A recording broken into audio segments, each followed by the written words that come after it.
Hi guys, magandang araw po sa inyong lahat. Ito naman po kaibigan nyo si Jake. Sa video natin ngayon, pag-usapan po natin ang pagsuporta ni Harry Roque kay Senator Amy Marcos na parang napilitan lang siya kasi inendorso ni VP Sara si Senator Amy Marcos.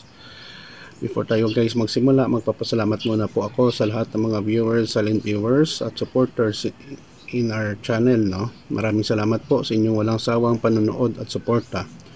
Kung bago lang kayo sa video na ito, paki-like lang po, share, and huwag kalimutang mag-subscribe. Sa nakalipas na mga araw, nakita po natin ang iba't ibang nangyari, no, sa political landscape dito sa Pilipinas. Ito po ay isa po dito ang pag-endorso ni Vice President Sara Duterte kay Senator Amy Marcos, na alam na naman natin na kumalas na sa administrasyon, no, sa kanyang kapatid na si Pangulong Bongbong Marcos.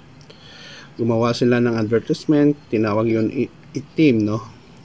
So it is the concept of VP Sara at inendorso niya si Senator Amy Marcos para sa pagtakbo re-electionist, no, sa Senado.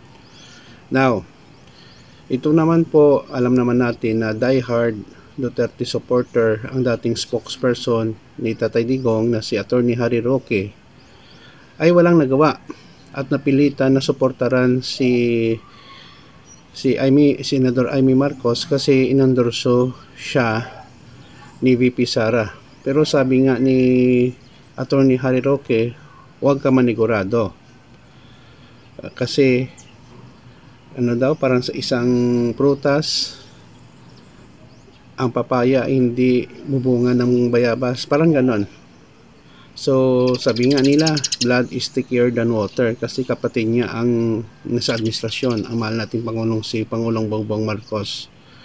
Nevertheless, sinusuportaran nila si Amy Marcos kasi yun nga ang gusto ni VP Sara.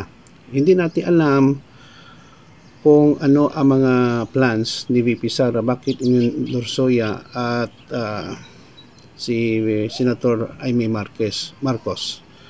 Pero one thing for sure, may magandang silang samahan kasi hindi naman siya napilitan at voluntary lang niya na endorso si Senator Amy Marcos sa pagtakbo uli sa Senado.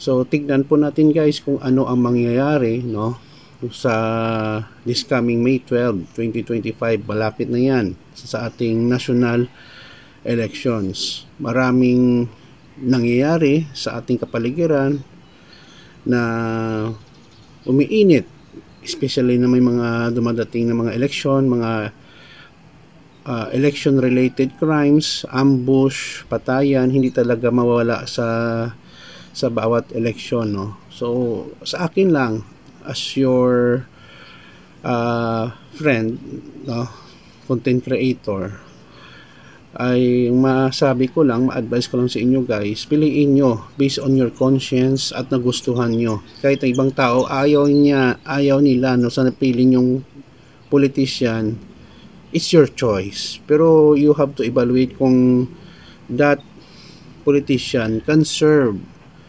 no, our country well. Hindi po sariling kapakanan lang po ang iniisip or ang bulsa, no, nga magnakaw.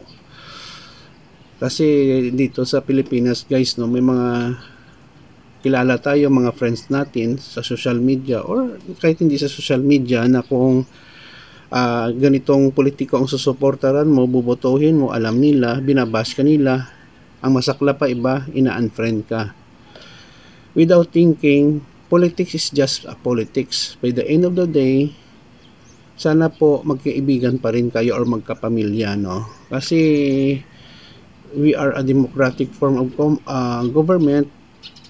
We have to exercise our freedom to choose the politicians that we would like, no, to put in the position.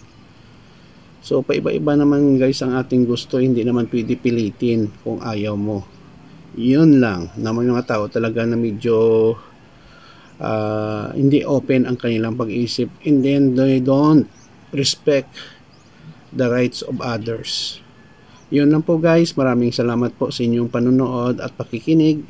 Please like, share, and huwag kalimutang mag-subscribe sa channel ko. Mahal ko kayo, mahal natin ang Pilipinas. Ingat po tayo palagi. Have a blessed Holy Week this week.